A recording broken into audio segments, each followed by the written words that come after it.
Nửa đây hai ta mỗi đứa một phương trời dịu dàng thì mới lưu luyến ba chi yêu thương để làm gì rồi tình cung chia ly. Về đi em, về đi em ơi, đừng gọi tên anh nữa mà thi cho mắt lệ rưng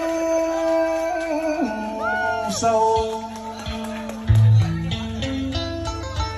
Lần này nữa thôi đã ta dừng việc nhau rồi. Trời ơi, vậy mà từ bấy lâu tôi cứ thầm thương đột nhớ, ngỡ rằng cuộc tình